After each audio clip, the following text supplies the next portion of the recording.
নমস্কার সকলকে, Mithu's kitchen official চ্যানেলে আপনাদের সকলকে স্বাগত জানাই। আশা করি আপনারা যেখান থেকে আমার এই ভিডিওটি দেখছেন আপনারা সকলেই ভালো আছেন এবং সুস্থ আছেন। আজকে আপনাদের সাথে শেয়ার করে নেব ভেজ মোমোর রেসিপি, সাথে মোমোর চাটনির রেসিপিও আমি এখানে শেয়ার করে দেব।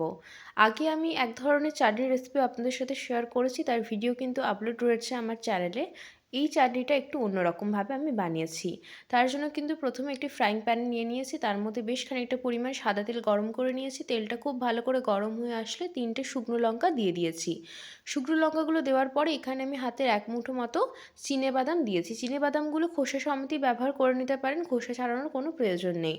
তারপরে কিন্তু বাদামটা একটু নাড়াচাড়া করে নেব, লঙ্কাগুলো যাতে ভালো করে ভাজা হয়ে যায় সেদিকে কিন্তু খেয়াল রাখতে হবে। বাদামটা যখন দেখবেন আমাদের মোটামুটি একটু ভালো করে ভাজা হয়ে গিয়েছে, তখন কিন্তু এর মধ্যে আমরা বাকি উপকরণগুলো এক এক করে দিয়ে দেব। আমাদের কিন্তু এখানে বাদামটা মোটামুটি ভাজা হয়ে গিয়েছে, ঠিক সেই পর্যায়ে কিন্তু আমি এখানে দিয়ে দিচ্ছি 14 থেকে 15টা আমি এখানে রসুনের কোয়া নিয়েছি। রসুনের কোয়াগুলো দিয়ে দিলাম।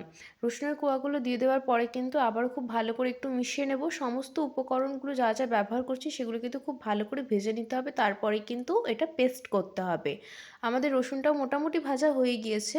ঠিক এই পর্যায়ে আমি এখানে দিয়ে দিচ্ছি একটা মাঝারি সাইজের টুকরো করে রাখা পেঁয়াজ। পেঁয়াজটা যেহেতু আমরা এগুলো সমস্ত কিছু উপকরণ পেস্ট করব, সেই জন্য কিন্তু খুব ছোট করে টুকরো করার কোনো প্রয়োজন নেই। মোটামুটি একটা পেঁয়াজকে আমি এখানে 4 থেকে 5 ফালি মতো করে নিয়েছি। পেঁয়াজটা দিয়ে দেওয়ার পরে কিন্তু আবারও খুব ভালো করে একটু ভেজে নেব। সমস্ত উপকরণ যা যা আমরা এখানে ব্যবহার করব সেগুলো কিন্তু খুব ভালো করে ভেজে নেওয়ার পরেই কিন্তু পেস্টটা বানাতে হবে, তবে কিন্তু চাটনিটা খেতে ভালো লাগবে। দেখুন এখানে কিন্তু পেঁয়াজটা মোটামুটি ভালো করেই ভাজা হয়ে গিয়েছে। ঠিক এই পর্যায়ে কিন্তু আমি এখানে দিয়ে দেব 2 চামচের মতো সাদা তিল। তিলটা কিন্তু অবশ্যই করে ব্যবহার করতে হবে, সাদা তিলটা। আপনারা চাইলে সাদা তিলটা প্রথমে দেওয়ার আগে শুকনো খোলায় ভেজে নিতেও পারেন, বা ডিরেক্ট কিন্তু এর মধ্যে দিয়েও তেলের সাথে ভেজে নিতে পারেন। আমি এখানে শুকনো খোলায় আগে থাকতে ভাজিনি। 2 চামচ মতো এখানে সাদা তিল কিন্তু আমি এখানে দিয়ে দিয়েছি। তিলটা দেওয়ার পরে কিন্তু খুব ভালো করে সমস্ত উপকরণ মিশিয়ে নিচ্ছি, যাতে তিলটা খুব ভালো করে তেলের মধ্যে ভাজা হয়ে যায় সেদিকে কিন্তু খেয়াল রাখতে হবে। তিলটা দিয়ে দেওয়ার পর কিন্তু আমি এখানে পরিমাণ মতো নুনটা দিয়ে দিয়েছি। নুনটা কিন্তু বুঝে শুনে ব্যবহার করতে হবে, কারণ যা যা উপকরণ দিয়েছি সেই মতো কিন্তু এখানে নুনটা দিতে হবে। নুনটা দেওয়ার পরে সমস্ত উপকরণের সাথে নুনটা খুব ভালো করে আমি এখানে মিশিয়ে নিচ্ছি। আমাদের কিন্তু এখানে সাদা তিলটা খুব ভালো করে ভাজা হয়ে গিয়েছে এবং পেঁয়াজটাও কিন্তু ভালো করেই ভাজা হয়ে গিয়েছে। কালারটা দেখে আশা করি আপনারা বুঝতে পারছেন। ঠিক এই পর্যায়ে কিন্তু আমি এখানে দিয়ে দেব টমেটো। টমেটো আমি এখানে একটা মাঝারি সাইজের টমেটো ব্যবহার করেছি, সেটাকে টুকরো করে নিয়েছিলাম। টমেটোটা কিন্তু অবশ্যই করে দিতে হবে। এইভাবে একবার মোমোর চাটনি বানিয়ে দেখবেন, পুরো দোকানের মতো স্বাদ হয়। যারা বানিয়েছেন এইভাবে চাটনির রেসিপি তারা তো জানেন কতটা টেস্টি হয় খেতে। যারা বানাননি তারা কিন্তু এই মোমোর চাটনির রেসিপিটি ফলো করে একবার হলেও বাড়িতে ট্রাই করার অনুরোধ রইল। আমি এখানে টমেটোটা দিয়ে দিয়েছি। টমেটোটা দেওয়ার পরে কিন্তু খুব ভালো করে আরেকবার মিশিয়ে নেব, কারণ টমেটো যেহেতু গলতে একটু সময় লাগে, মানে সেদ্ধ হতে একটু সময় লাগে, সেই জন্য কিন্তু প্রথমে আমি নুন দিয়ে দিয়েছিলাম। তারপরে হাতে একটু সময় নিয়ে কিন্তু টমেটোটাও একটু যাতে ভালো করে ভাজা হয়ে যায় এবং সেদ্ধ হয়ে মানে গলে যায় টমেটোটা, সেদিকে কিন্তু খেয়াল রাখতে হবে। তারপরে কিন্তু আমরা মশলার পেস্টটা করব।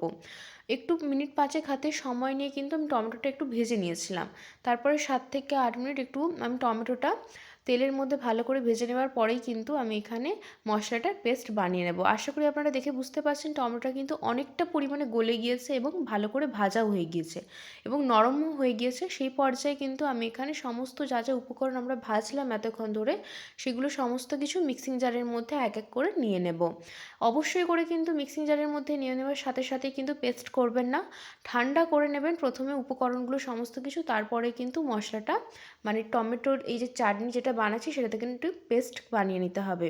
আমি কিন্তু এখানে পেস্টটা খুব সুন্দর করে করে নিয়েছি, কোনোভাবে কিন্তু জলের ব্যবহার করিনি। একটু গাঢ় গাঢ় হবে চাটনিটা, সেই জন্য কিন্তু জল দিইনি। আপনাদের যদি খুব বেশি গাঢ় মনে হয় তাহলে কিন্তু সামান্য পরিমাণ জল দিতে পারেন। তারপরে ময়দার ডোটা বানিয়ে নেব। তার জন্য কিন্তু একটি পাত্রের মধ্যে আমি এখানে ময়দা নিয়ে নিয়েছি। যে যেমন পরিমাণে বানাবেন সেই পরিমাণ মতো ময়দা নেবেন।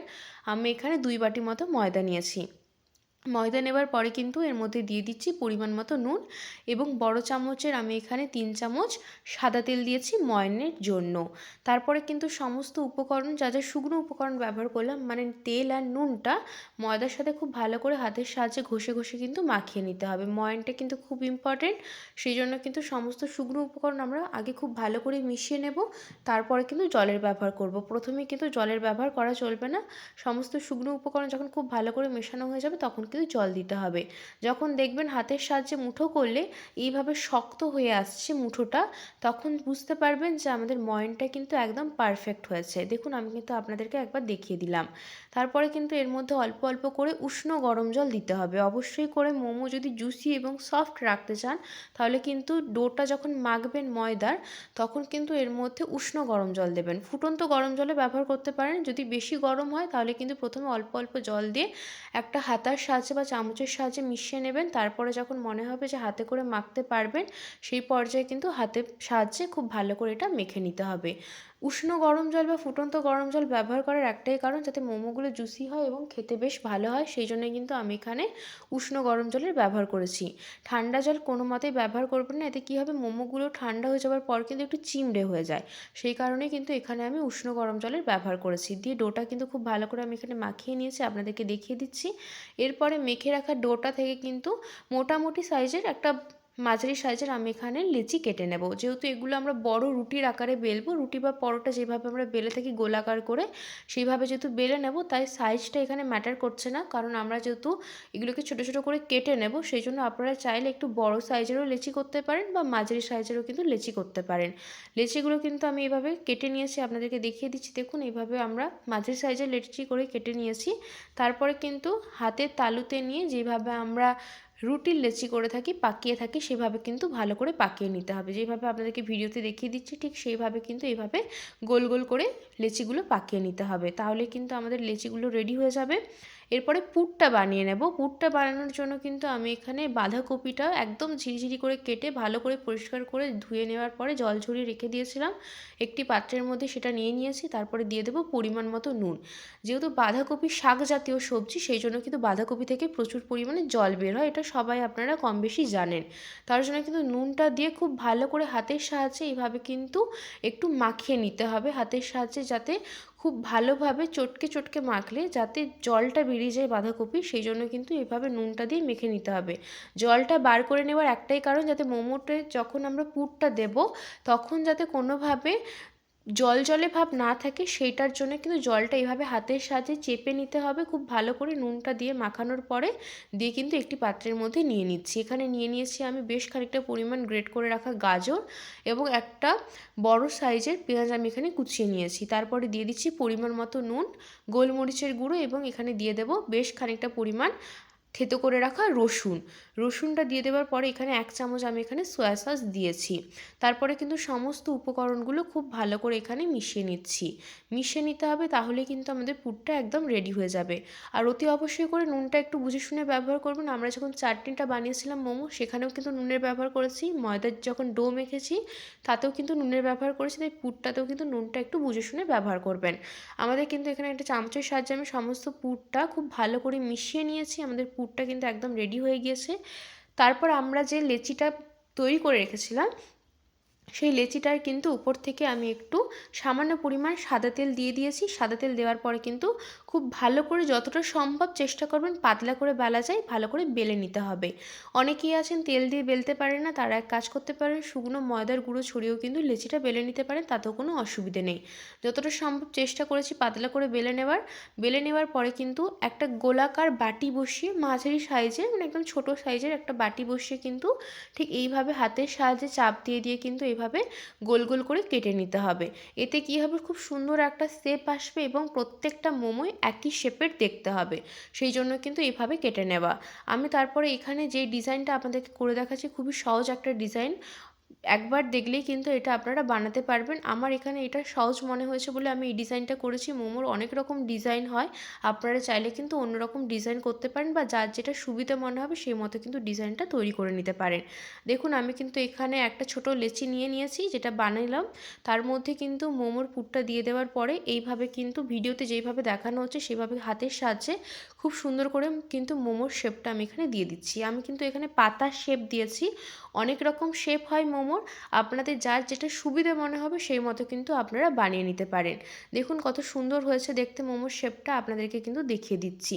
আমি কিন্তু আপনাদের সুবিধার্থে আরও একটা এখানে মোমোর শেপ দিয়ে দেখিয়ে দেবো। আমি কিন্তু এখানে একই রকম শেপ করেছি সবগুলোর, আপনারা চাইলে কিন্তু 2-3 রকমও করতে পারেন, বা যে যেটা পছন্দ করেন বানাতে সেই রকম কিন্তু তৈরি করে নিতে পারেন। দেখুন আমি কিন্তু এখানে ভেতরে পুরটা দিয়ে দিয়েছি। ভেতরে পুরটা দিয়ে দেওয়ার পরে কিন্তু ঠিক এইভাবে খুব সহজেই কিন্তু বানিয়ে নেওয়া যাবে। যারা প্রথমবার মোমো বানাবেন ভাবছেন তারাও কিন্তু এই ডিজাইনটা খুব সহজেই বানিয়ে নিতে পারবেন কোনো রকম ঝামেলা ছাড়াই। এইভাবে কিন্তু পাতার মতো করে খুব সুন্দর করে আমি এখানে বানিয়ে নিয়েছি। প্রত্যেকটা মোমো কিন্তু আমি এখানে তৈরি করে রেডি করে নিয়েছি। তারপর আমি এখানে একটা মোমো মেকার নিয়ে নিয়েছি। জল কিন্তু আগে থাকতে আমি 10 মিনিট মতো গরম করে নিয়েছিলাম। মিডিয়াম টু হাই ফ্লেমে জল যখন খুব ভালো করে ফুটে গরম হয়ে আসবে তখন কিন্তু এক এক করে স্টিমারের মধ্যে মোমোগুলো আমি এর মধ্যে দিয়ে দেবো। যাদের বাড়িতে মোমো মেকার নেই তারা কিন্তু যে কোনো পাত্রের মধ্যে জল দিয়ে ওপরে একটা স্ট্যান্ড বসিয়ে একটা থালার ওপরে কিন্তু এইভাবে মোমোগুলো দিয়ে কিন্তু ঢাকা দিয়ে ভাপে নিতে পারেন, তাতেও কোনো অসুবিধে নেই। মোটামুটি ভাপানো হলেই হলো। এইভাবে কিন্তু মোমোগুলো এক এক করে আমি এখানে প্রত্যেকটা দিয়ে দিচ্ছি। দেখুন কতটা সুন্দর লাগছে দেখতে। এরপরে যাতে মোমোটা তৈরি হয়ে যাওয়ার পর একটা গ্লসি ভাব থাকে সেই জন্য কিন্তু উপর থেকে একটা ব্রাশের সাহায্যে একটু সাদা তেল আমি ব্রাশ করে দিচ্ছি, যাতে সুন্দর লাগে দেখতে এবং খুব সুন্দর একটা চকচকে ব্যাপার আসে। তারপরে কিন্তু ঢাকা দিয়ে আমি লো টু মিডিয়াম ফ্লেমে 10 থেকে 12 মিনিট কিন্তু মোমোটা আমি স্টিম করে নিয়েছিলাম। 10 থেকে 12 মিনিট পর দেখুন ঢাকা খুলে কতটা জুসি লাগছে দেখতে এবং ভীষণ সুন্দর হয় খেতে। অবশ্যই করে কিন্তু বাড়িতে একবার হলেও এই মোমোর রেসিপিটি ট্রাই করে দেখার অনুরোধ রইল। ডিম, চিকেন ছাড়া এই ভেজ মোমো এতটাই সুন্দর লাগে খেতে যে কি বলবো। এই রেসিপিটি যদি আপনাদের ভালো লেগে থাকে অবশ্যই করে আমার চ্যানেলটিকে সাবস্ক্রাইব করবেন, লাইক, শেয়ার, কমেন্ট করতে ভুলবেন না। আর এই রকমই নিত্য নতুন রেসিপি পেতে হলে আমার চ্যানেলের পাশে থাকার অনুরোধ রইল। দেখুন কতটা সুন্দর দেখতে হয়েছে, আর যেহেতু আমি এখানে সামান্য পরিমাণ একটু অয়েল ব্রাশ করেছিলাম মোমোগুলোর ওপর, তার জন্য কিন্তু ভীষণ শাইনি দেখতে হয়েছে। আর আমি যতটা সম্ভব পাতলা করে বেলারই চেষ্টা করেছি, আশা করি দেখে আপনারা বুঝতে পারছেন যে ভেতর থেকে কিন্তু পুরগুলো ভালোভাবে বোঝা যাচ্ছে। আমার এই আজকের রেসিপিটি কেমন লাগলো কমেন্ট করে জানাতে একদম ভুলবেন না, আর একবার হলেও এই মোমো রেসিপিটি ট্রাই করে দেখবেন বাড়িতে।